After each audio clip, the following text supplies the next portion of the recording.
Valerie, welcome to Quantum Messages. Thanks for joining the show. Oh, thank you so much for having me, Ani. I'm really looking forward to our fun conversation. Me too. I came across your work when I was researching about the connection between biophotons and the human subtle energy system and how it connects to quantum physics. And so I used your article as a reference for my research in my video on quantum layers of the subtle energy body. And I felt so connected to your article, and I felt that you had such a unique perspective on the magic of quantum physics, also connecting it to psychology, that I was just so fascinated with your work that I had to reach out to you. And so I'm really interested about what you do, the quantum psychology that you have coined based upon your work. And I was just wondering if you could tell us your story and how you got deep into quantum physics and quantum psychology. Sure, absolutely. Well, right now, I happen to be, from the psychology standpoint, I happen to be a licensed professional counselor. Nowadays, I'm focused on more holistic wellness, life coaching, and specializing in helping experiencers of all kinds. We'll probably go down that rabbit hole. And at the same time, what led me to all of this is I myself have been an experiencer my whole life. So not near death, but other kinds of experiences and spiritual experiences for sure. And always feeling the feeling of presence, even having a couple of apport experiences when I was young. In the sixth grade, the story I'll probably tell you briefly here is really what led me down the quantum physics rabbit hole. And then I'll explain how that got me to quantum psychology, because when I was in the sixth grade, we had just learned about atoms that day in school. And I was doing my homework. I'm on my bed. And this little sixth grader was so deeply contemplating the fundamental nature of the universe. And I was wondering, well, they depict atoms as these little round moving things in space, right? And I'm like, well, how does that atom know that it's part of the chair? But how does this atom right next to it know that it's part of me on that chair? And boom, as probably a lot of your listeners know what these downloads feel like. No wonder we call them downloads. Information just seems to come in whole. And suddenly I was given this really deep picture about the fundamental nature of reality and how everything is conscious in its own way. It's living, it's being, all, in its own way. And so as I was getting older, I would not have known the words quantum physics back then. But, you ultimately find yourself dabbling in physics, and then ultimately that takes you into quantum physics. And so pretty much since, late 60s, then early 70s, I've been dabbling in this. And here we are in 2025. I actually didn't go into psychology right away. Here it's Earth Day. I happened to be in the environmental engineering field before I was doing this. And when you're in the environmental engineering field, you really have this beautiful appreciation of how we are ecosystems within ecosystems within ecosystems within ecosystems. You have this beautiful interconnectedness, and you can really see how, while everything appears to be separate as a separate being, you can see how fundamentally it's all part of one larger organism, and there doesn't seem to be a stopping point at that. It's like forever smaller and forever larger. And so the universe had its way with me. And at 40, I found myself finally surrendering and say, okay, I'll go into psychology. And I, started working within the traditional framework and was traditionally trained because I'm so naturally transpersonal. However, when I went into private practice, what I didn't know, and this was 2006, the universe was about ready to send me all kinds of experiencers, all kinds of energy sensitives, and everybody, that it was such a gift for me to meet these people because I didn't really know any of these kind of people in my real life. But here, all of these things that I stand for and that I'm about is exactly what they wanted to hear. So it was such this beautiful thing. And, as we started getting towards 2010 and what have you, I finally could start really seeing what these three fundamental fields have to do with one another, right? Like this field of psychology, the field where you're looking through all the metaphysics and ancient philosophies and ancient wisdom traditions and what have you, and then quantum physics. Early on, I kept thinking to myself, universe, why am I voraciously gobbling all three of these up? Like, what is that?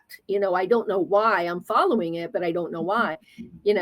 Finally, we now know why. And today's conversation is going to be largely about that. Mm-hmm. So ultimately, I've been advocating, people are calling me, I guess, a quantum psychology pioneer. So I guess I'll go with that. Mm-hmm. But I'm advocating for a more quantum psychology because our current paradigm is very atheist, right? It's very materialist minded. We're built out of solid building blocks. We don't have any effects on one another.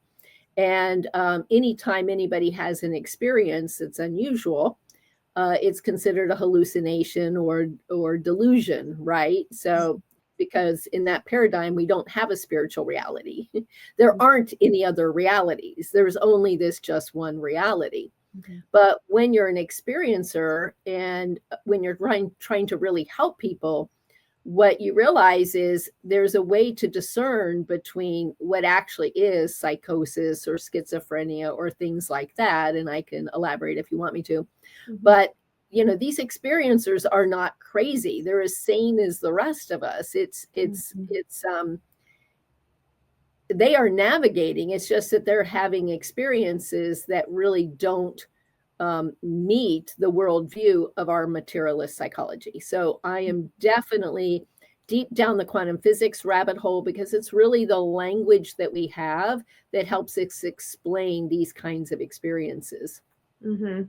Can you describe the difference between quantum psychology and this traditional psychology that has been in our society for the past 100 years or so, the shift that has happened? Yeah. Yes. And I don't even know how much of a shift has happened, to be honest. I mean, on one hand, yes, because it was originally very Freudian and very over-focused on the sexual drives for those of us that speak more of the chakra language. It was definitely very focused on chakra 1 and 2 and, the subconscious and what have you. But again, it's very materialist worldview. Mm-hmm. Like we are separate and this is the only reality. And so in quantum physics, we can, and I don't know if you want me to talk about this here or a different place in our discussion, but there are certain phenomena that are quantum phenomena. And when you look at these quantum phenomena, and it's almost like by definition, what makes quantum physics different from physics, all of a sudden you realize how much it applies to experiencers and why we need to include that. So for me, there's a range, there's a spectrum. And traditional psychology does not go away in quantum psychology. You still have all of the traditional things that we've done, things that are very useful, the way we focus on the body piece, the way we focus on the mind, the subconscious, the ego, the shadow work, all of that kind of stuff still has its place, but it ends and it doesn't include anything for experiencers.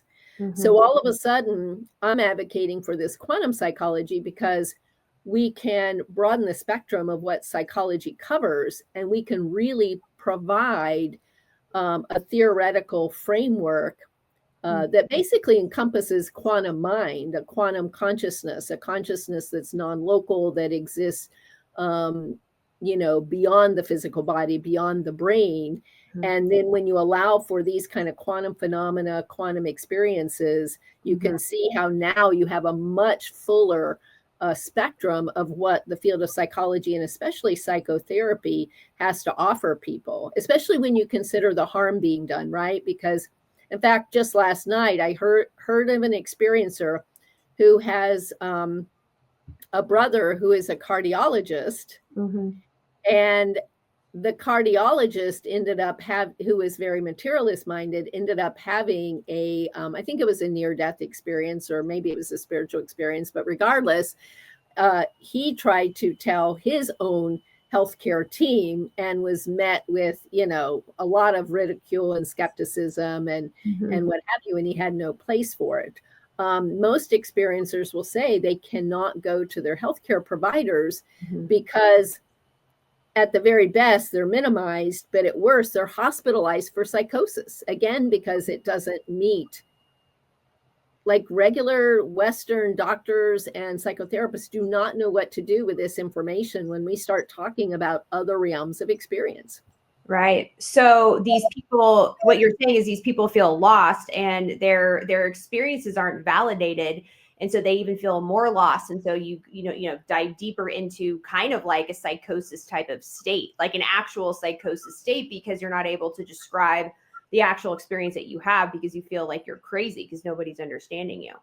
Is that? And I love that you bring that up, because it really is like, it can, quote, can be like a self-fulfilling prophecy, because if these people first can have their experience and talk about it, the work is to help them integrate it with their regular life anyway. Sometimes in Buddhism, they've had a useful saying, which is, before enlightenment, you chop wood and carry water. After enlightenment, you chop wood and carry water. Right. And so, just because we have these experiences, we're still living in this space-time reality. And so when we want to talk about it, when we want to integrate it with our healthcare team, and we can't, like you said, then that makes us go more lonely, more separate, more spinning in our mind, and then can, like you said, in a way, we can go crazy because we can't just have this beautiful healing relationship right at the very start and someone to make sense of it. And, I can think of so many different examples of clients where by the time they got to me, it felt for them like it was crisis or emergency or, what have you. They were clearly animated about it, like very huge sense of urgency. You could feel that. You could feel them just buzzing with like, oh my God, I have to talk to someone.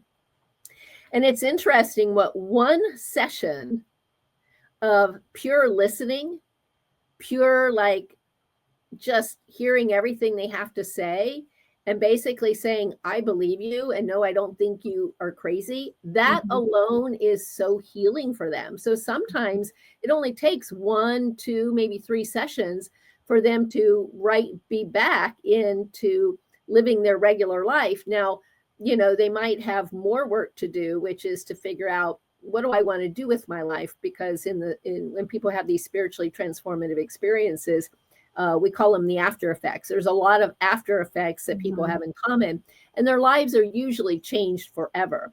What's sad for me is the International Association for Near-Death Studies, IANS, who has specialized in the research of near-death experiences, which to me is a subset of spiritually transformative experiences.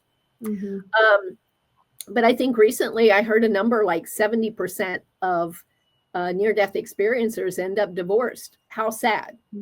And when I kind of was trying to figure out, well, what's going on here, what it seemed like was coming up is, if their doctors now say you're crazy, their spouse is really worried that they're now married to a crazy person, and everybody's trying to shut them down. But what we just said is that their lives are changed and some changes are going to happen. So if they don't have a supportive framework there, no wonder 70% end up divorced. What a tragedy. 70% is a shockingly high number. Yeah. And, it's interesting that you're saying all this because, for example, the people that I follow, like in podcasts, are usually people who are interviewing, near-death experiencers, having these, like you said, strange phenomena that happen in their lives. And they're, the people that they're interviewing are telling these stories. And so those that are following these podcasters are into this stuff. But it seems like from your perspective that the majority of the population is still not aware and still kind of stuck in this older paradigm, this older traditional psychological point of view that, this is the material world and anything else beyond this is just pure delusion. or illusion or whatever you want to call it. You're delusional if you're experiencing anything beyond. And so it's fascinating, to me, to hear what you're saying, because from my whole point of view, because of what I'm interested in, I see a lot of people on this other path being able to like really now start to open up and talk about their experiences. Like, for example, the channelers who are channeling online are followed by a lot of people. But it seems like, and this is newer phenomenon that we're having, right? Because, and in fact, when I was younger, I was getting a sense that it was really 1 out of 100, like really 1%. Some people were like, I don't know, maybe 1, 2% are experiencers of any kind, even just having had a sense of the divine, a sense of feeling a spiritual experience. And now some of the later Pew reports, it's interesting because, okay, don't hold me to this, but for some reason I'm thinking it was 30% of people seem to now admit, at least, that they've experienced perhaps a ghost, or a spirit. So if you consider that either having an experience of a loved one who has passed, an after-death communication of that kind, or being able to see or feel that you have been in touch somehow with a spirit that has transitioned and has passed, if 30% are starting to experience that, that is huge, because look at what a gateway that is. That tells me that 30% now, 30 out of 100, are now having an experience of some other dimension of reality.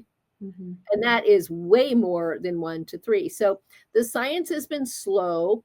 The evolution of all of this has been slow. But fast forward to what you're talking about into today, I love that Edgar Mitchell, the astronaut, back in Apollo 14, he had his noetic experience, didn't know what to call it, didn't know what it was. It sounded very much, when I read his books, it sounded very much like the one I had, where you just experienced this oneness with this cosmos and the aliveness and consciousness of it all. And but he apparently scoured the literature trying to make sense of it, couldn't really find much, and that's why he actually went on to found IONS, Institute of Noetic Sciences. Well, in the beginning, it was really more about just trying to research consciousness a little bit more generally. And certainly it evolved to encompass more psi phenomenon of different kinds. And today, if you go to their website, they're having all this beautiful active research about, like Alane Wabe is, teaching channeling. She's talked about being a channeler her whole life. She's developed a noetic signature inventory, helping people understand that each time we have experiences, the reason she wants everybody to be validated that everybody has a completely unique snowflake of an experience. So like we're each a kaleidoscope, we're each this unique snowflake, this unique fingerprint, and therefore our experiences are unique. So no two people have the exact same, but at least there are some themes. But she's trying to help people with that. She's trying to make channeling, way more visible. Other people are making channeling way more visible. Dean Radin, of course, is chief scientist, is studying psi, and he talks about remote viewing experiences and telepathy and all kinds of things. So it's certainly evolved. And like you said, we went through the development of the internet, and now we have all the social media explosion. So it makes sense that you have all this explosion of information out there that is making people curious. And yet, just kind of speaking as, a trained psychotherapist, I would say that it's at least still less than 30% who will even know what you're talking about. Right, especially when we go along the route of quantum physics and how that pertains to all these experiencers, and how for me personally, from all my experiences that I have had that were paranormal, basically, and same with you, it's helped me understand why I'm actually experiencing it and how I'm experiencing it. So I was just wondering if we can go into the whole quantum physics realm. And maybe you can kind of merge the two. And then maybe if we can talk about superposition and then quantum entanglement, because I feel like those two things right there are kind of like a foundational basis of like why we are, interacting with these other higher dimensional beings, interdimensional beings, or why we're experiencing these ETs, or why we're able to communicate with our dead grandmother, or cat or whatever, So I was just all of the above. All the above, yeah, all of it. I was just wondering if you could maybe like describe that a little bit. Go into that. Yeah, and so let me leave our viewers with brief, concise, and yet accurate enough and thorough enough to understand why is quantum important. So let me first just acknowledge that quantum is one thing, and like you said, not as many people are, in the quantum direction. And believe it or not, even in neuroscience, it's almost like they're just now discovering the electromagnetic spectrum, which is not the same as quantum. So we're going to talk about that. But isn't that kind of like mind-blowing that even now the energy aspect of the body, that's new for most of them. And then quantum is way beyond that. So let's just pause for a moment in electromagnetism. So when you're talking about what we're made of, I'm just going to stop at neurons, for example, right? So we have a brain, we have a nervous system, we have these neurons all over the body. That's what allows us to perceive, right? If you have neuropathy and your neurons aren't allowing you to feel, like literally you have no feeling, right? It's hard to perceive if you can't feel.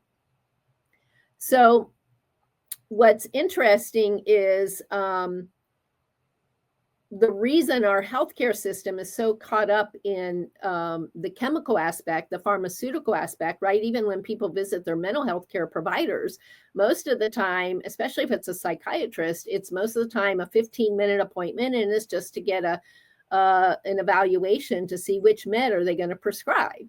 And what they're actually trying to do is manipulate things at the chemical level of our biology. What they most of them don't even realize is that it's the electrical signaling between neurons that even starts the whole process. So if chemicals are dumped into the space, into the synapses, the space between neurons, if chemicals are dumped there or taken up, it's because of the electrical signaling. So we have this electricity going on, and all electricity is accompanied by magnetism. So it creates what they call an electromagnetic field. And people who are studying our biofield is kind of the NIH term for it, and Beverly Rubik and Shamini Jain and different people are really trying to get the word out about our electromagnetic biofield. So a lot of times they will say the aura is this electromagnetic body. However, we just have to remember that that's a great start, but it's also quantum, and I'm sure beyond, but it's its own thing. Like it's still following space-time rules. So when energy travels local, and then I'll distinguish what non-local means, and then we'll head to the quantum realm, because this is going to help people understand why people don't want to go quantum. So if we send an electrical signal locally, like literally between here and here, it will take time and space to travel, and they can measure that, right? And they can also measure how fast the oscillation of an energy wave is. That's frequencies, right? Higher frequency means more energy, and it's oscillating, kind of dancing faster. But all of this follows space-time rules, so it can't necessarily be quantum. Now, what distinguishes quantum? There's two key aspects. You have the first, where you had people studying light, right? Electromagnetism, light, and what have you, and they were studying photons, and they were studying eventually electrons and what have you. And what they discovered is it it actually, instead of being like some continuous light wave, like we might imagine if we see sunlight coming at us, it just seems like this this thing that's just this continuous thing at us. Mm-hmm. But what they noticed is similar to, and I'm sure no coincidence, to rings of a tree, right? If you cut a tree trunk and you're looking at it, you're going to see the concentric circles. Mm-hmm. So what they notice is energy comes in this discrete quanta, if you will. Okay, so that's why they started calling them quantum particles, because they started going within the atom, started going subatomic, and started noticing they were doing things differently than regular physics expected. Mm-hmm. Now, non-local and entanglement was that whole spooky action at a distance that Einstein was like, what? And it was really hard for him to believe and even accept, because again, you know, they were used to energy waves and things traveling, you know, and talking about the speed of light and things and the speed of sound and all those kind of things. And suddenly there's instantaneous communication. So this is where I'm going to go a little playful so we don't get too bogged down.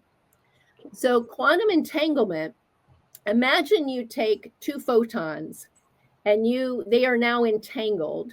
What happens is no matter how far apart you put them, you can put one on Jupiter and have one on planet Earth. Mm-hmm. And as soon as you affect the one on planet Earth, the one in Jupiter will simultaneously, instantaneously be affected. Mm-hmm. And entanglement has now been proven over and over and over again. So we know it happens. And these behaviors, once entanglement occurs, there's so much interconnectedness that the destinies are intertwined, the behaviors are intertwined. So the behavior of one affects the other. Experiencers can really, and empaths and medical intuitives, like we can really feel into that term and like, yeah, hey, I know what that feels like. Now, superposition is another word that you will hear a lot when it comes to quantum stuff. And I'm going to skip too much technical for now, unless you want to go there later. But I'm just going to say that what they're realizing is that photons, or whatever subatomic particle, we'll just pick photons, they seem to exist in more than one state at once until there's a measurement. And then there's what they call the collapse of the wave function. So what does this mean? Let's say, I'm going to be playful again. Let's say you and I, somebody told us to jump up and jump down at the exact same time. We'd be like, what? We can't do that. And so that's why to regular scientists, this isn't very intuitive. But it's like a particle can be, you know, spin up and spin down at the same time. They can be in multiple states all at the same time. And then all of a sudden, there seems to be like an observer effect, a lot of people call it. But when there's a measurement, it's always in a certain place. So again, that is not regular behavior, right? So just to summarize, there's electromagnetism, and it follows space-time rules. And then there's quantum physics. And what it has in common is it does not follow space-time rules.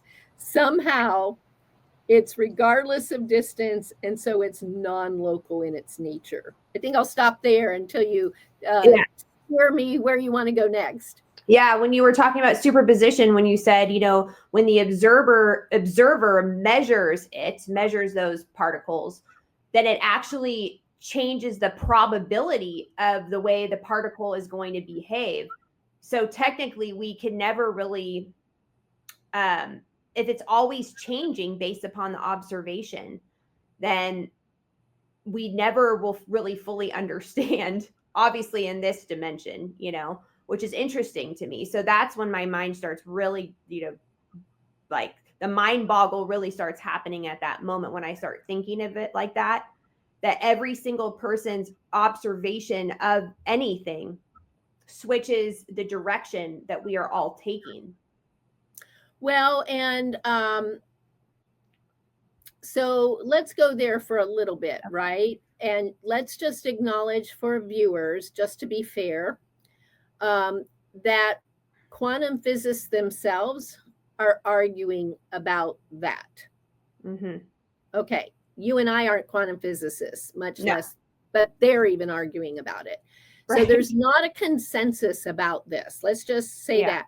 There is complete consensus, I think, about the data. It's the interpreting of the data that Right. everybody's arguing about. So let's back up a second for viewers and let's talk about where probability comes in. Let's just say that they created these mathematical matrices about, and the way they decided to do it is the probability of finding a particle in any given spot, let's say. And keep in mind that they were used to regular physics where things had trajectories and they could predict movements. And all of a sudden, you come over here in the quantum land and everything's been all upset. Like it's like nothing seems to be following the rules. And so I'll skip a lot of detail, but just say the way they measure is what is the probability of finding a particular particle in a particular location. It's all, it's like, is it going to be up or is it going to be down spin? Maybe that's a 50-50, but they really say they agree that it is in both states at once until we measure. And they agree with the word measurement. They don't agree on the word observation or consciousness. And I think the main reason for that is because the quantum physicists seem to be divided into two camps. And Lee Smolin has a book out about Einstein's unfinished business. I forget the exact title of it, but he's a quantum gravity theorist, and he does a great job of kind of helping people who want to understand some of this, understand the various theories and how they've contributed to our quantum understanding. But he points out that you have two main camps. You have the realist camp and you have the non-realist camp. So the people who don't believe that you can extend quantum data to the real world, they're the non-realists. They're the people that say, shut up and calculate. We know this works. We know the math works. We know it's like the most successful theory in our history. But we are not comfortable with saying anything at all about reality. Now, you and I are going to be like, oh, come on, people. Yeah. So we're going to be in the realist camp. We're going to be among Einstein, among Lee Smolin and other people who say, no, wait a minute. We can say something fundamental about our reality. That's the whole point of physics in the first place, right? And so they don't have all the answers. Again, they're all arguing amongst themselves. But superposition is considered, that is not arguable. Like superposition is a thing. Quantum entanglement is a thing. And at first, we thought quantum entanglement was just like one thing. But now we know you can entangle things based on their spin or polarization. We can entangle things through space, through time, through frequency. And I think just within the past few days now, angular momentum. So who knows where all that's going to head. But what I do love is, if that's okay, if I create a bridge from what we just said to psychology and to where we are with consciousness research. In the more recent consciousness research conferences, unfortunately, most of them are still hung up on neural correlates of consciousness.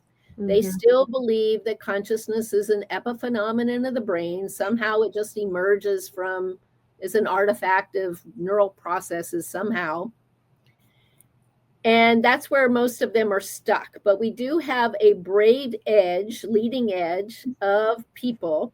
And I was very hopeful because there was a symposium in 2023, being led by the anesthesiologist Stuart Hameroff, University of Arizona. It was in conjunction, I think, with California Institute of Human Sciences and some of their new cool programs going on there that I'll tell you about if you want.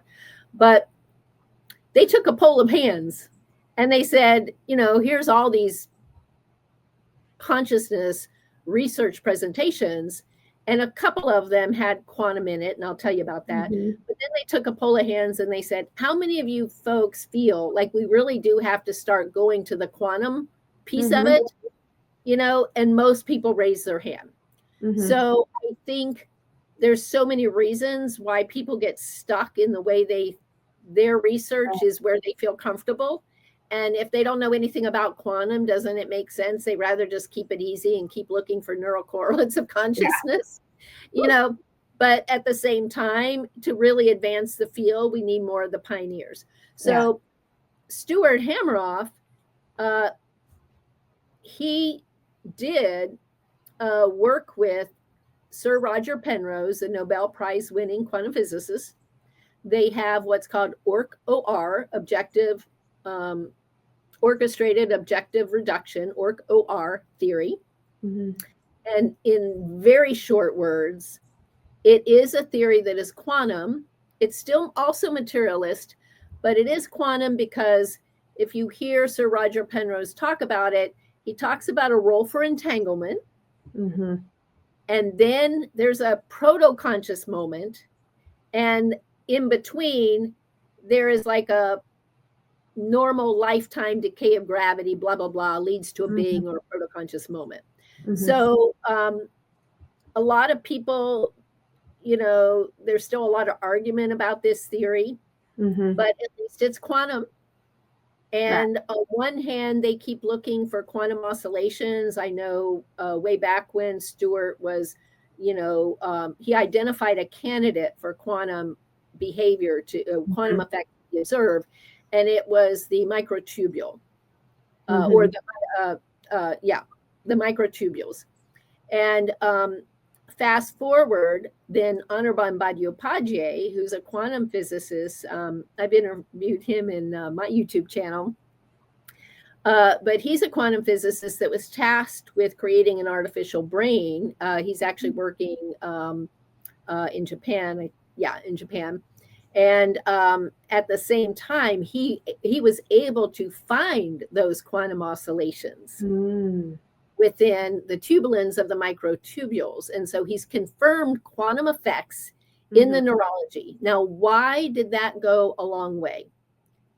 Because when people were looking at quantum behavior, they were saying, guess what? It's too warm in an environment and it disappears too quickly. So it can't, because it doesn't work in warm environments. It only works in these super cooled environments. But then Anirban found that. And more recently, another gentleman, he found quantum effects in various proteins, including the role for tryptophan and what have you. So what does this mean? Let's kind of synthesize for our viewers. We need quantum when we're experiencers. Non-local phenomenon means it doesn't take space-time to travel. It is outside of space-time rules. And if we're an experiencer, we need something that's quantum. We need something that's non-local. We need concepts like superposition, meaning we can be in more than one state at once. We need a concept like entanglement, meaning that our destinies are intertwined. What affects one affects the other. We're clearly interconnected because experiencers know how true that is. So we need to borrow those kinds of concepts. Where are we in psychology? Well, if you look at neuroscience, like I said, they're still hung up on neurocorrelates, but at least the leading edge is going more quantum. And at least a couple of researchers that I know have definitely confirmed quantum effects inside our biology and in neurons, right? So that's going to really help tie in some of the other scientists, because we have those experiencers who have had near-death effects. Near-death research has been its own bubble. Spiritually Right. transformative experiences have been their own bubble. Out of body experiences, like over at Monroe Institute, that's been its own bubble. Remote viewing, right? Precognition, these are all their own bubbles. What they have in common is quantum effects. Right. Yeah. So I was thinking when you were talking about this, because it seems like there's this natural phenomenon, like an actually natural living phenomenon that is happening. And however, there are other theories based that we are actually living in a simulation. So, I mean, if we are living in a simulation, the simulation is obviously a quantum simulation, but is the simulation living? Is it actually alive? So that was kind of the question that I thought of when you were talking about all this. I love that question because, yes, a lot of people are hearing the word simulation pop up.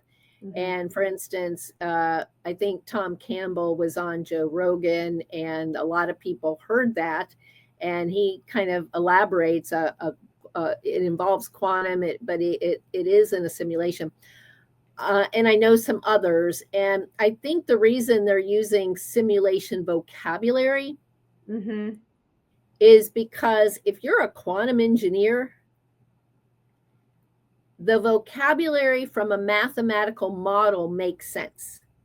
Right. So if they're using the word simulation, they know what they're talking about, and they know mathematically what that means, and it helps them build their models of our fundamental nature of reality. And at the same time, a lot of these, are experiencers sometimes. And so, is it real? Is it non-real? What's interesting about that question is, how do we define real?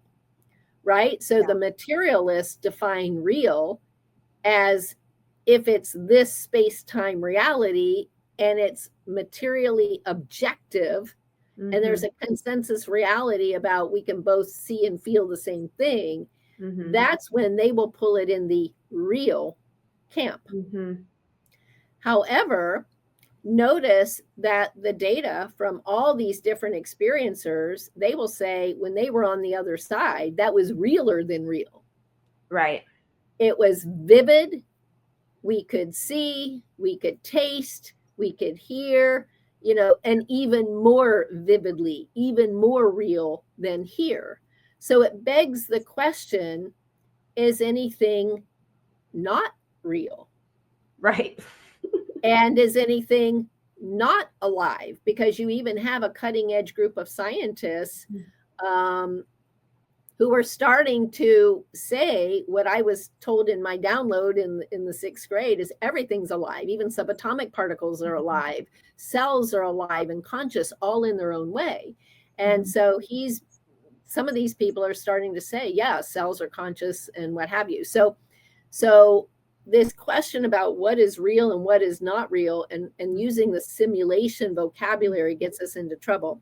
Yeah. I will give an example of a download I received more recently. It was, although it was probably 10 years now, but I literally had just awakened and was at my in-laws and was about ready to go get in the kitchen and make Thanksgiving dinner.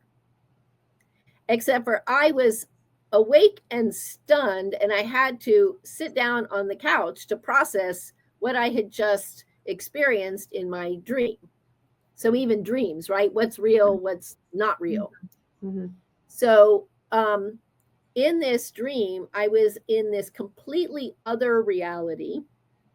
It was like a pixelated reality, like think of nighttime New York Times Square, or think of being in Hong Kong with all the neon lights. But it was very pixelated, and there was like a spiritual being I couldn't see, but I could feel. And basically the download I was given in that space, like the telepathic transfer I was given in that space, was this: go back and tell them that everything they do in every reality is affecting the all of us in all realities, all at the same time. And at the time I was like, whoa, who am I supposed to tell this to? But bringing that back to your question, Mm-hmm. what reality isn't real? Like, because Mm-hmm. part of the download that I was given is, I'll just say that spiritual being, whatever was the source of that communication, it's part of what they wanted me to know is, and I'm like, why did you tell me? Like, I haven't even, to this day, I've never even played a video game. Mm-hmm. But what they wanted me to say is that if we're playing a video game, if we're killing zombies, Mm-hmm. the act of killing zombies in that video game has just as real effects Mm-hmm. on us, who the player, Mm-hmm. on everybody surrounding the player, and in all other realities, all at the same time, all in the now. That's how deeply they wanted me to express how this goes. And it does make sense, doesn't it? Because if you have the electromagnetic piece of it, Mm-hmm. then if I'm killing zombies, and my brain, by the way, in biology, we don't really know the difference between what's real and imagined. Our brain does not. Like, if we're watching people, if we're imagining people, if we're doing it ourselves, the brain pretty much reacts the same way. Mm-hmm. So it's learning in every layer of reality. It's all equally real to the brain. And it sets up the cascade of real effects in the now moment throughout the whole body, right? It creates all that pumping of adrenaline and cortisol and what have you. So if you literally are committing murder, and if you have this emotional landscape that's about murder, it has karmically affected you right then and there, right? Because your brain is like, wow, he's actually murdering someone. And it's pumping you full of the chemicals of that. Yeah. And then your energy now affects your loved ones. And especially the more of an empath you are, or an energy sensitive, you're feeling this weird energy from this person, you know, and then it's having all those ripple effects. And then it's having the quantum layer effects, which are non-local. Yeah, I totally agree with you. And I've said this multiple times that we are experiencing past, present, and future right now. And you know, our only way of being able to describe an experience, like let's say that we had, you know, we went into hypnosis and we did a past life regression and we had the experience of someone in the past, it's actually happening in the now. And the last time we spoke with each other, I also, and I've thought about this before, but it started making more sense, you know, based upon your dream, that all layers of reality are happening right now in this moment. And our perception that there is this distance in space and time is only an illusion. And everything is here and now, all happening at once. And we're just in a specific frequency state on this third density, you know, experiencing whatever this is right now. But all the other layers are here right now in this moment, which totally trips me out when I start thinking about this. It also gets me to the whole multidimensional reality, and how quantum physics can kind of describe it.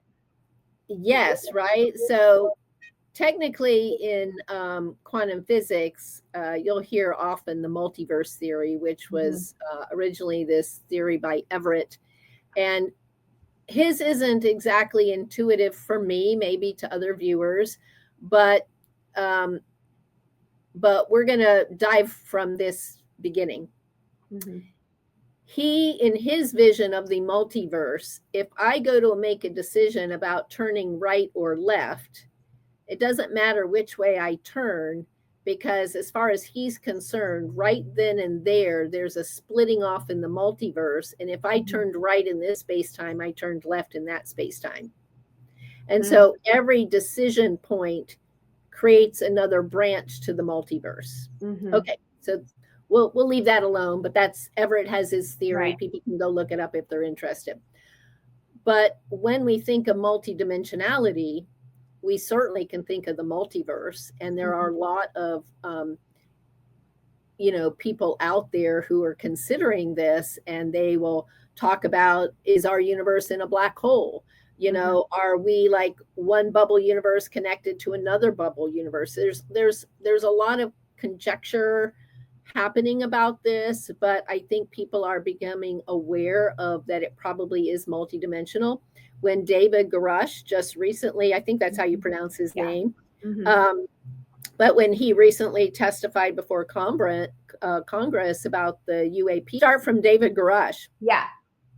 Garush, is that how you say it? Garush. David Grush. Gresh. Okay. So when David Gresh was testifying before Congress recently about the UAP phenomenon, he actually ended up saying out loud, I remember hearing that part of the testimony, that he believes, based on all his, the investigation that he's done, he believes that this UAP phenomenon is an interdimensional communication phenomenon. Right? So there we're speaking about dimensions. What are dimensions? So I will now let you know that I have been asking several quantum physicists that question, and each one gives me a different answer. So they don't agree with themselves about what that is, but I'm going to say this. Multidimensional in space-time is one thing, and multidimensional outside of space-time in quantum land is something else. And even before quantum is something else. But if I were to really try to be concise here, we could say, when we're speaking about dimensions in space-time reality, let's take Einstein. He's like, wow, well, there's a length, width, and height, a three-dimensional reality. And we should make sure time is part of that and create a four-dimensional coordinate system. Space-time, electromagnetism, okay, not quantum. Yeah. When I ask the quantum physicists about dimensions, on one hand, they go mathematical. I'm thinking, for instance, Anirban, and he's a good example. He's that one that found the quantum oscillations within the microtubules. But when you ask him, he's like, wow, let me tell you what I found. I found clocks within clocks within clocks, trinities within trinities within trinities. And any of us who've done the deep dive in world religions and spirituality, the Trinity is a thing. So to me, it was interesting that not only do quarks come in three pairs, but Anirban kept talking about triplets within triplets within triplets. He also kept talking about the way the prime numbers form a dimensional reality. I'm going to leave Anirban's right there because it's way too complicated.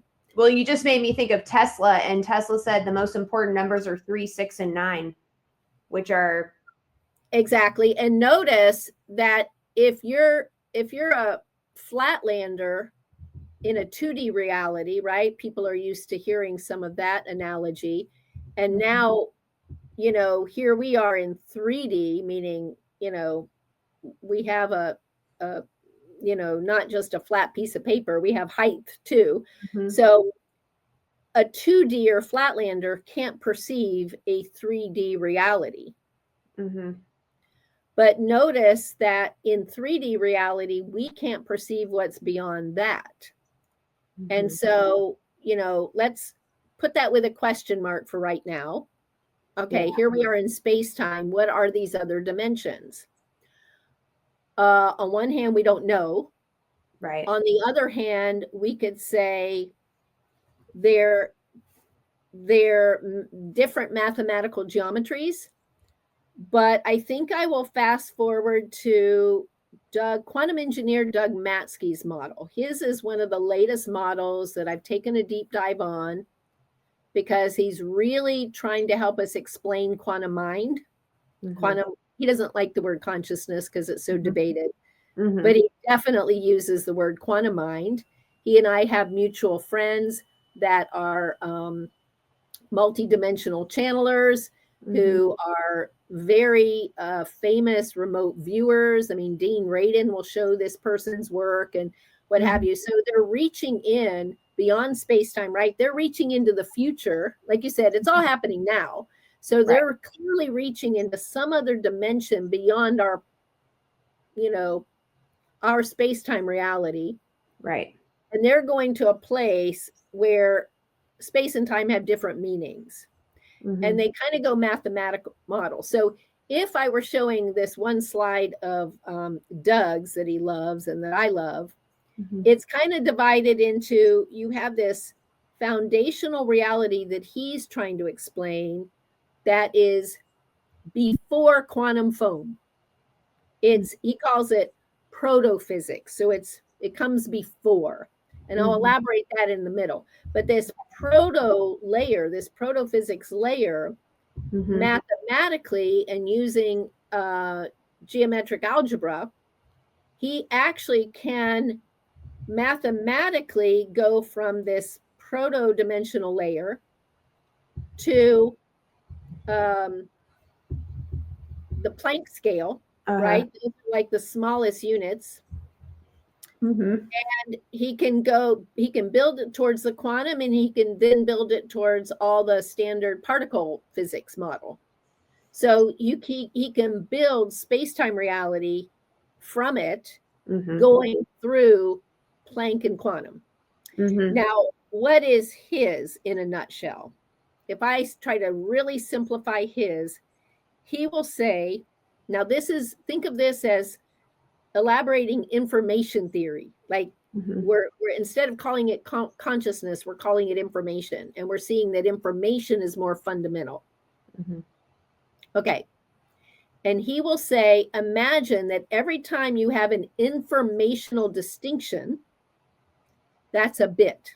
And he's a quantum engineer, so of course he's going to use bits. And this is why quantum engineers love talking about simulation models. But this bit, it's more accurate to call it, let's say, vibration in his way of looking at it, than it is frequency, because frequency is a space-time term. Energy and frequency is all within space-time. So what he does is say, we have these informational distinctions that are bit, and let me just take a short segue on what the thing is about bit. Wheeler is famous for calling it from bit. And Wheeler was involved with black holes. And I can't remember off the top of my head how to tell you the complete story, but he was able to show how they can use this concept of a bit and tie it to information and tie it to something tangible and real. Here's that real world again. That word we're calling real. He's tying it to that, and he's tying it to information that they might have to accommodate if it's lost in a black hole. Okay, so forget that for now. It from bit, Wheeler. Doug is acknowledging that whole line of science. And he now says, imagine that a bit is an informational distinction. And if we want something to imagine in our head, I'm going to grab 2 pencils. Imagine that this is an informational distinction. This is a bit. It's one-dimensional bit. If I have 2, I have 2 bits of information. This is called a qubit. If I had a 3rd pencil, but here's a pen, 3 create a qutrit. Here's that trinity again. And by the way, he will say his qutrit is a photon. It has the structure of a photon. It just doesn't have the energy. So it's what becomes before space-time. So essentially, he can construct, if I have another one, right, and I have 2 sets of 2, so qubit and qubit, that's 4, and that means now he has an entangled bit.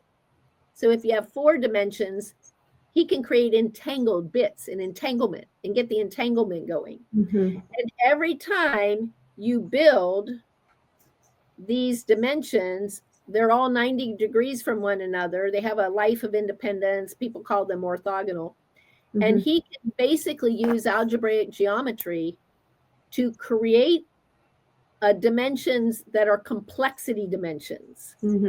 is notice every time you add another pencil, every time you add another bit, Mm-hmm. you're creating complexity. And every time you put it at a 90-degree angle, you're going into spherical. Instead of flatlander, you're going more spherical, and you're getting into increasing complexities.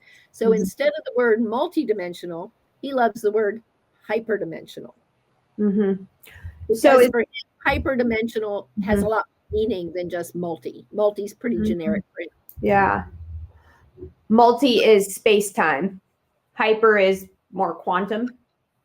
Well, I think he goes beyond quantum and, like I said, into proto-physical layers. And so ultimately, what does that mean for experiencers like us? It means Doug is putting together a model of how we can conceive of quantum non-local consciousness, of how we conceive that we actually have a quantum mind that is non-local in its source. And so he calls it source science. And he loves to help experiencers make sense of their experiencing using this bit physics model, and hyperdimensionality meaning it has increasing complexity to it. And the complexity means that more informational distinctions are thrown into this stew. So yeah.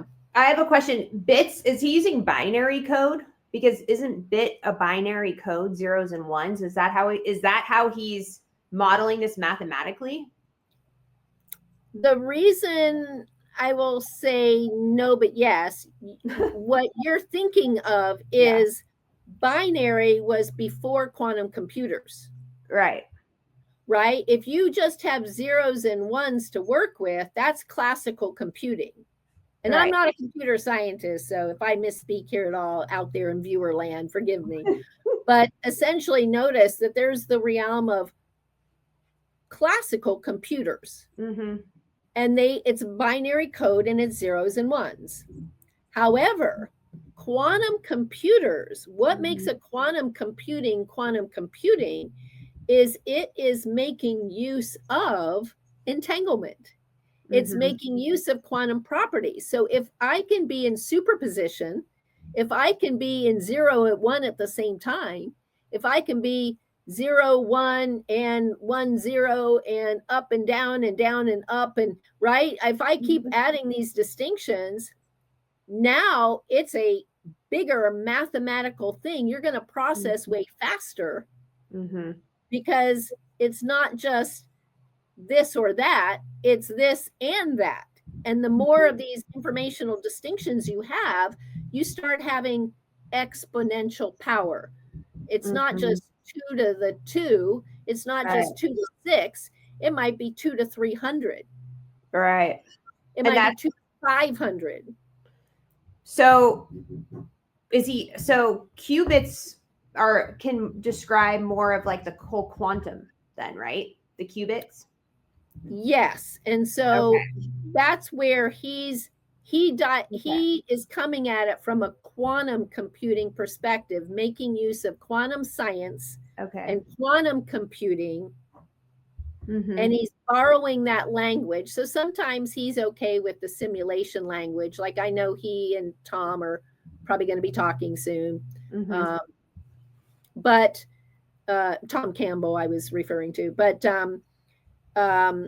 But yeah, right. So anytime we're talking about quantum, look at the explosion of dimensions that we're now talking about beyond space-time, analog, like you said, ones and zeros kind of thing. I mean, it's just an explosion of dimensions. So what do we mean about multidimensional? Now I can appreciate. It took me for the longest time to figure out why he insisted upon the word hyperdimensional. But at the same time, now when I hear the word multidimensional, I can see why. I can probably appreciate why he might have been bored by that term. Right. Multidimensional, I can just have height, width, and depth, and have multi dimensions. But now when we're really thinking of it in terms of not only quantum, but but spanning even pre-quantum. It reminds me of when you go into that depth, like it, like the geometric shapes. It's almost like these quantum geometric shapes, and it reminds me of Buckminster Fuller's work, actually. Oh, talk about that. I'd love to hear your thoughts on that. Well, Buckminster Fuller, he was able to see space and time and space in a completely different way, and one of his biggest research and also like his theories was the packing of the spheres, so the spheres were perfectly packed together. But every time like I see his work, it's super mathematical. So unless you're a mathematician or a quantum physicist, going down that rabbit hole is pretty deep, and his books are extremely in depth. However, when you were talking about everything kind of building upon these bits building upon each other, it just reminds me of his work, and that he was able to and the way that he spoke about these things, he didn't have so much of the quantum physics aspect of it to be able to describe what he was seeing and in the math that he was doing, but it really goes into that whole layering and this creation of these crazy geometric shapes of hyperdimensional space-time building upon each other. I mean, that's the way I'm exactly.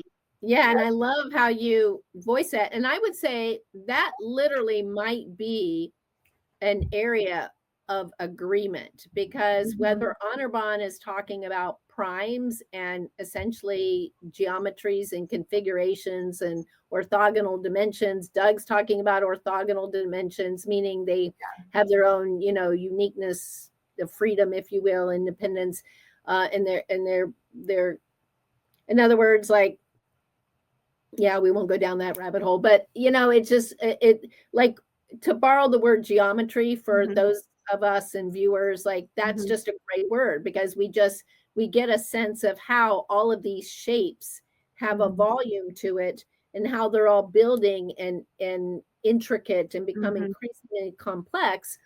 And emergent properties are found when you kind of go down those rabbit holes.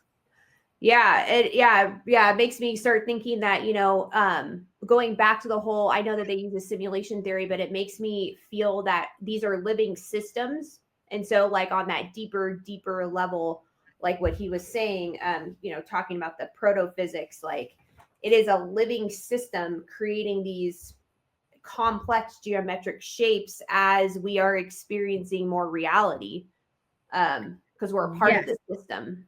So yes, right. And no wonder you have people like, let's say, Amit Goswami, who was in What the Bleep Do We Know, who was talking about self-aware universe, I think, right? He talks about the quantum self. No wonder self-organizing, a lot of these people, including Anirban and what have you, they will talk about these self-organizing principles, these it's just like you said, it just boggles the mind. It like gives me such chills, because like you said, it comes back to what we were talking about at the very beginning of our conversation. And that was how, when I was in the environmental engineering field, you're looking out at the environment, you're looking at ecosystems within ecosystems within ecosystems, and they all have their distinctions, and yet they all have their interconnectedness and their interdependence. And no wonder that we can really harm planet Earth when we just decide to eradicate a particular species, because we don't really understand its place in the overall self-organized system. And no wonder when environmental conditions and climate change, no wonder when things change, life appears to fill that void. Why? Because if everything is living, doesn't it make sense that as these outer space-time conditions change, life, which is beyond space-time, will, in some people like to use the word incarnate, some people like the word condense into material space-time, but no matter, life will appear. They're constantly finding new life. I also found it interesting when, like you said, in spiritual conversations, there's conversation about different dimensions or different evolutions and different frequencies, and we're moving into higher frequencies and what have you. What's interesting is when you think of a rainbow, right? You know, all the colors go from, you know, red, orange, yellow, green, blue, indigo, violet, right? And so on the violet side of a rainbow, that's where you get the fastest dancing light energy. And at the red side is the slower. So those wavelengths are longer and slower. But what was interesting is when they were looking at climate change, they were noticing, for example, an emergence of a whole lot of different violet color flowers and things like that, right? So it's interesting to think as things are changing, we're seeing the reflection within the electromagnetic field of energies and frequencies.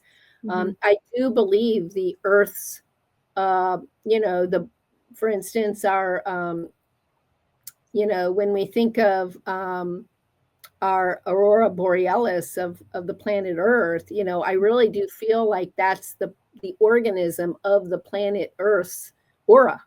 I mean, it's a living organism. It's a living system. It has its electromagnetic body. The body is electromagnetic. When we're talking about mind and consciousness and stuff that has its source non-locally, we can't really as well use the words frequency. But right now, there is some overlaying and borrowing of vocabulary, and I think it's going to work its way out of people trying to figure out, you know, when we're talking about electromagnetic waves and we're talking about resonance and coherence, or are we talking quantum resonance, quantum coherence, you know, quantum fields, there's quantum field theory. But just remember right now, when quantum field theory is talking about waves and fields, they actually don't mean electromagnetic waves and fields. They aren't real in that way. They are mathematical constructs. Right. Probabilities. They're simulations. Right. And they're potentials, right? Well, they're simulations, and because the simulation that they're working with is based on multiple states existing at once, there's like an overlay. Like, in other words, they will say, you know, they can create a mathematical field for an electron, a mathematical field for a photon. Like, take all these subatomic particles and they'll create like a mathematical field for it. And how they're kind of all coexisting at the same time, right? So Doug likes to use the word concurrency, but right, we have the word superposition, and experiencers know that, wow, we really do have access. Like, there's really no such thing as past, present, and future. It's all happening in the now. I'm going to give you two fun examples about that. Okay. My friend Patricia Cyrus is one of these famous remote viewers who Dean Radin has kind of shown her work. And just an example, I'll tell you, professional remote viewers, man, they take their work very, very seriously. Their scientific protocol is very rigorous because they know how much this can be beaten up and ridiculed. So they're very meticulous about it. But in this particular session, I think it was a triple blinded protocol. And, you know, it's called the target. So she, as a remote viewer, is going to tune into the target. And I forget the exact details. So, you know, let me just give the gist. So let's say on Monday is her target session. And she's told, you know, here's your target, draw it. And so as a remote viewer, she's settling into her, you know, beautiful state of consciousness. She's allowing the mind to clear so that information can come in, and the best remote viewers will not edit it. They won't think about it. They will just write it down. So she's writing down any impressions. What kind of impressions come to you? She's writing all that down. Okay, that's the session. Let's say it's on Monday. Let's say at the end, what it turns out is the target was supposed to be whatever picture was in a certain newspaper on Friday, and let's say in a certain spot, and let's say that picture wasn't even chosen until Thursday, and the picture was chosen amongst a group of pictures thrown in, let's say, the AP photo pool, and the event didn't even happen until Wednesday. But she's already drawing it on Monday. When the event didn't happen until Wednesday, the picture chosen Thursday, it's in the paper on Friday. Her target was that picture. That is very non-local quantum behavior. Yeah. You know, so all these psi, that's what they have in common. They're very quantum. It's like if I could pick, if viewers left today with one phrase, I would say the phrase non-local consciousness. That's what all of these psi phenomenon have in common. It's non-local consciousness. It is not about this time reality. It's multidimensional. It might be a different place in space. It might be a different place in time. And notice that people who have spiritual experiences or visions, you know, they'll, again, very vivid landscapes. You know, people who have, let's say, extraterrestrial types of interdimensional communication, you know, people who are channeling, that clearly is not an electromagnetic wave taking space and time to travel to someone's brain. Right. But you do have to be in a certain brainwave state. So from what my own research and my own experiences, you're in a theta state. You're in a theta / gamma state when these quantum non-local consciousness experiences happen. And I love that you're bringing that up, right? Because before, what we would tell people, like in neuroscience and psychology, you know, we would tell people, oh, okay, well, you have this beta state. That's your regular awake mind. And if you can go into an alpha state, it's a little bit slower and it's more relaxed. And if you go into theta, it's a bit more deeper and meditative. And then if you're in delta, you're asleep. And they weren't even talking about gamma. I feel like gamma started coming up when they were doing the experiments with all those monks who were allowing themselves to go into deep meditative states. And then, like you said, they started noticing the peaks of gamma. Now, interestingly enough, you fast forward to, let's say, Dawson Church is kind of, I think he's been doing some research in tandem with Dr. Joe Dispenza, or at least he was way back when. And of course, you know, they're doing all these experiments on people and what have you. And they were just, their whole goal has been, how do we teach this? How do we get it where someone doesn't have to sit on a pillow for 30 years? How do we teach people that we can teach them how to access these states? So the Heart Math Institute has come up also with really great research about that, because it's teaching people how to go a state of heart coherence. And when you have a state of heart coherence and you have a state of intention together, you can start seeing real law of attraction manifesting types of results. Now, Doug will say, we don't have a physics that can explain that, but we can use his model to explain that. He has, in his model, he explains law of attraction and how it works. He's like, we have math to explain it for sure, is what he'll say. But it is interesting to notice that gamma, that's way faster than beta. So it's probably counterintuitive for some people. But what it's not counterintuitive of is when we say it's realer than real experience. It's very true. And, you know, some of these, you know, I've followed Dr. Joe Dispenza for a long time and, you know, read his book, Supernatural. I can't remember. Supernatural. It was, you know, and what's interesting and what I'm noticing is that it's become very mainstream, and that people are depending upon someone else telling them how to get to these higher altered states. And people are also dependent upon the use of music and other, like, kind of like almost like meditative direction, vocal meditative direction, when to get to these higher altered states, which is telling me from my experiences, like when I do that I give part of my power away to someone else telling me what to do to get to these higher altered states. So part of what I'm trying to teach people is that the power is within you. You don't need to depend upon anybody else. We can teach you the basic structure of it, how to get into these states, but the next level is for you to actually take action to get to these states. I don't know. Have you been noticing that as well with people kind of, still depending upon, I mean, it's huge. I mean, that's part of, human nature. Like I did that for a long time too. I was dependent upon somebody else to tell me how to get into these states, even though I was an experiencer and I did it naturally, spontaneously and naturally. But yes, I mean, I can't even tell you how excited I am that you're even bringing this up, because let's say our whole culture is very dependency focused, isn't it? Yeah. Our whole culture, like, let's just put this into perspective. Our whole culture right now can't even handle feeling a negative emotion.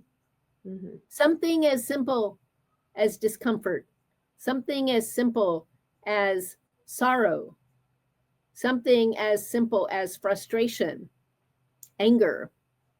These are everyday human emotions for most people. And how sad if they can't even handle that. Mm-hmm. So what are they doing?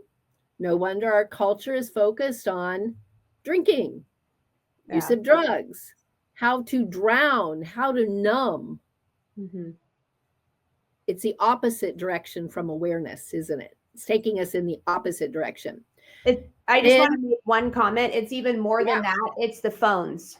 It's the phones and technology that is completely and utterly manipulating humanity right now. And I'm glad you're bringing that up, because that's even more distraction behavior. So you have the numbing behavior. Yeah. And then we add to that the distraction behavior. And I have some tangents I would love to go on about that one, but I don't know that we have time. It'll be off topic. But at the same time, like you said, you have a small, like, speaking as a psychotherapist, there's a small minority of people who are even ready to ask you, how do I have a tool to help me cope? Much less, how do I have a tool to help me meditate? Much less, how do I have a tool to help me get into altered states of reality? So we're really talking, like, look at where most people are. And so, like, we really have to go through layers of help, self-help, self-growth, self-evolution to get to the point where we're ready. And then I have a little bit of sorrow. I will not hide it. I will admit it. I have a little bit of sorrow that the recent trend is on psychedelics.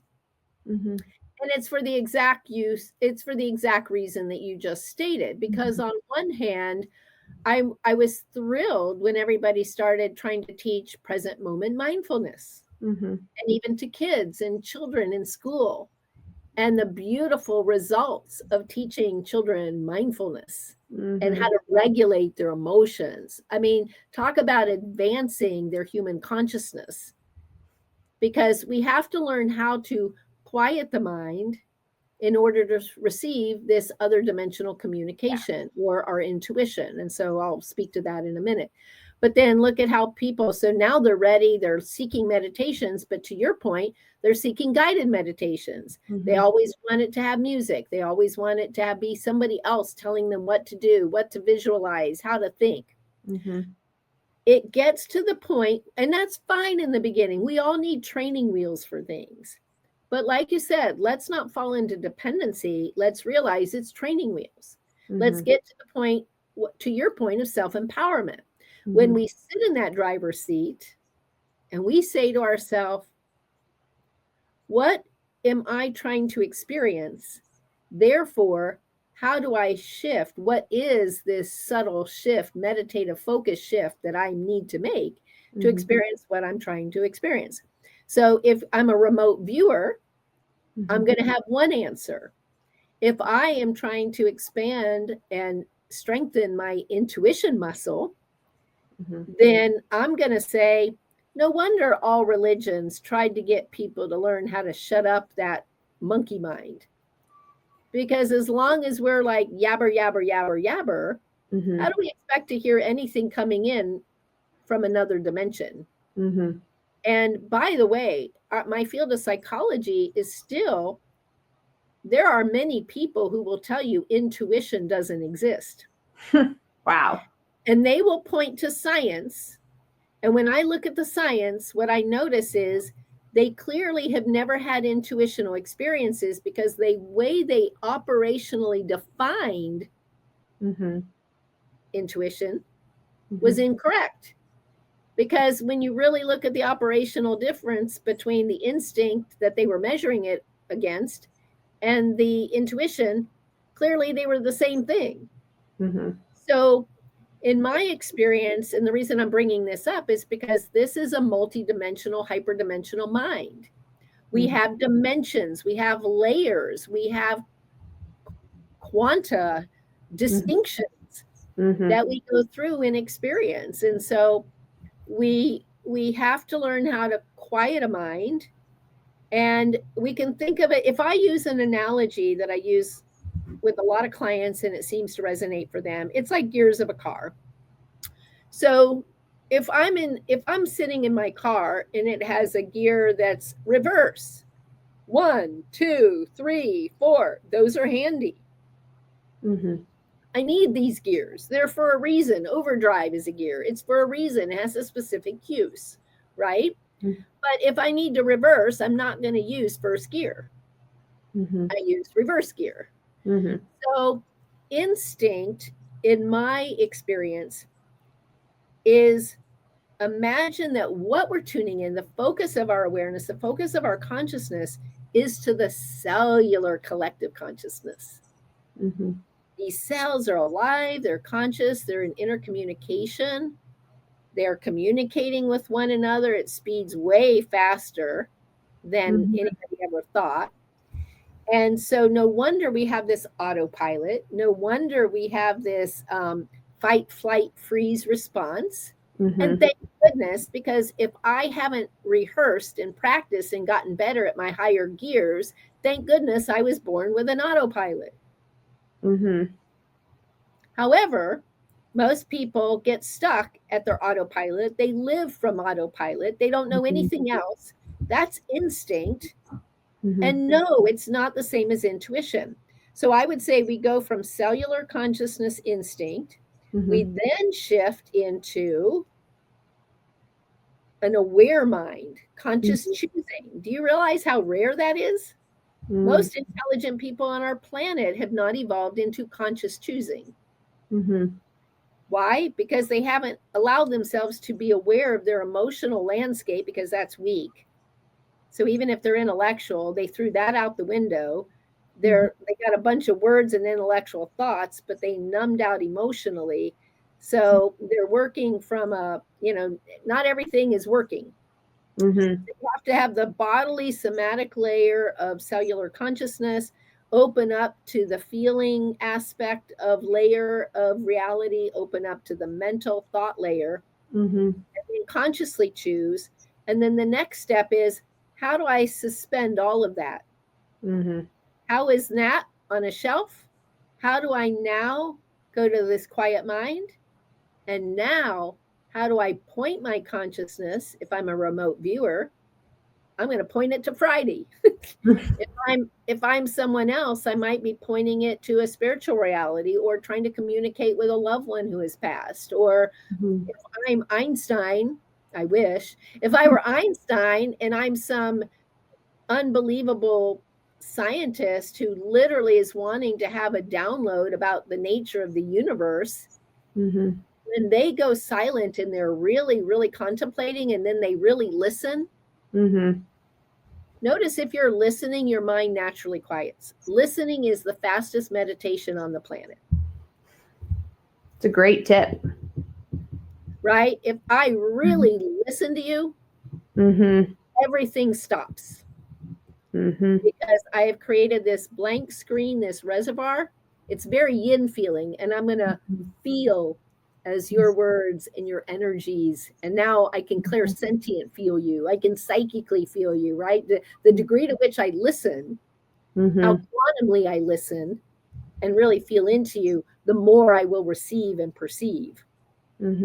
No wonder we can become channels. No wonder we can become clairvoyant. No wonder we can become clairsentient. No wonder we can become claircognizant. This information comes in to the degree which we ask, we point, we listen, we receive.